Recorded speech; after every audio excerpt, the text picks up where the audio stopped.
grief is, I've just had a new level of, what should I say, appreciation, understanding, connection, experience of grief or grieving process as I've been going through mine this year.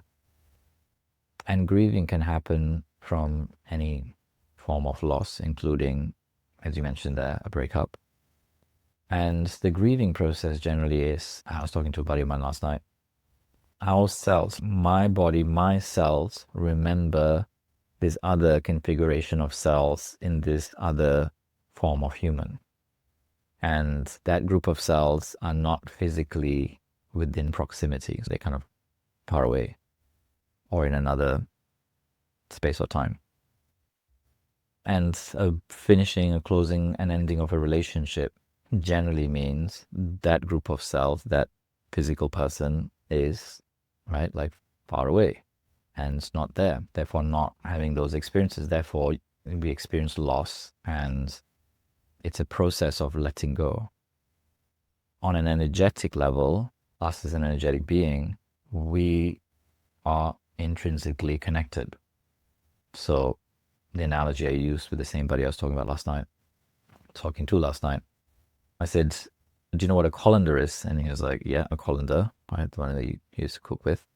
And so if you take a light bulb and turn on the light and bring the light bulb into the colander, what happens is that through the holes of the colander, you'll get all these light beams shooting out of the colander.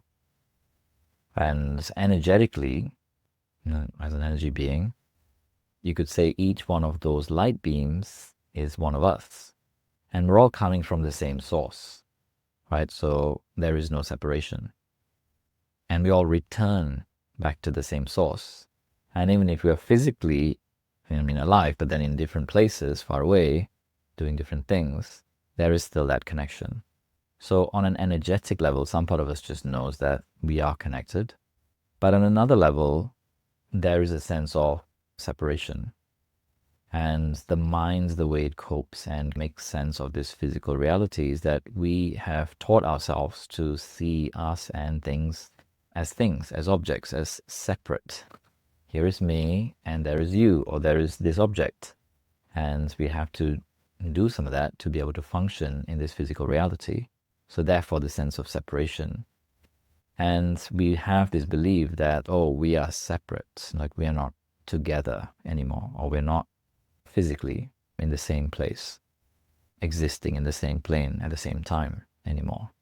Or maybe we are in the same plane at the same time, but then we're just far away. So the body goes through its process of releasing and letting go. And the heart goes through its process, right, of a relationship and healing, of letting go as well. But just the process of grieving itself, it is not predictable. It comes in waves, as you mentioned. And I haven't found a way to speed it up. I think in our modern day society, whatever we can't speed up, we just numb out, right? I wouldn't recommend that, because whatever we numb out comes back for you to deal with. The thing you sweep under the carpet, it'll come back and bite you. So the quickest way I've found is the slow way. Sometimes the fastest way is the slow way. And to give yourself the time and space to heal, to release, to let go, to feel the emotions. And I still stick with our framework, our formula of the way to heal is to feel. And we want to accelerate feel, because sometimes to feel is really difficult. Those emotions that we're feeling, like grief, is very difficult to sit with. But know that you're going to be okay. And like any emotion, it is not permanent. Emotions come and go. So therefore, I've also learned that not to base my life and my life decisions simply on an emotion. Because emotions are in the moment. They come and go. Sometimes they stay a little bit longer because the body's hanging on to it, or we're healing on a heart level. But it will pass, it will shift, it will heal. And you cannot heal if you stay stagnant and stuck and keep yourself stuck. But if you allow yourself to feel it, you're giving it room to move. And when we give it room to move, it will move. It's like in nature, like a body of water, a river that we blockade and it gets stuck and it's not flowing anymore and it gets stuck. So it festers and things grow and it can't heal. It gets worse, it gets more diseased. Whereas when you remove the blocks and you let it flow, this is actually what we're doing with feel. We're giving it the room that it needs. So what needs to flow, move, can actually move through. And it might feel in those difficult times, is this ever going to end? Am I ever going to get through this? And the answer is yes.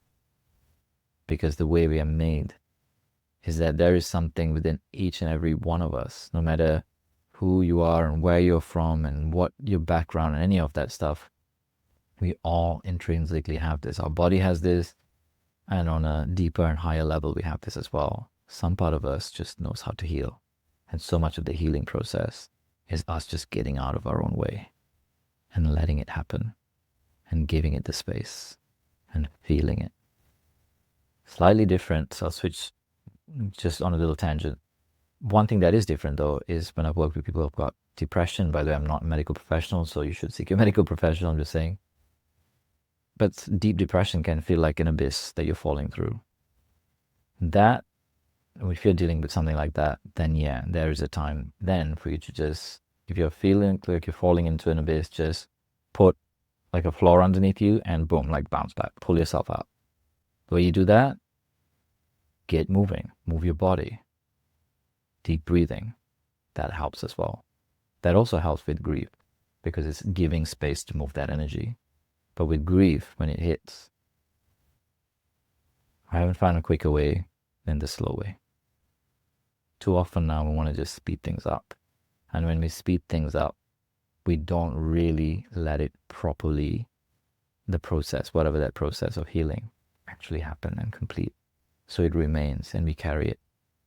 And we cannot really properly move forwards. So that's what I would say about grief.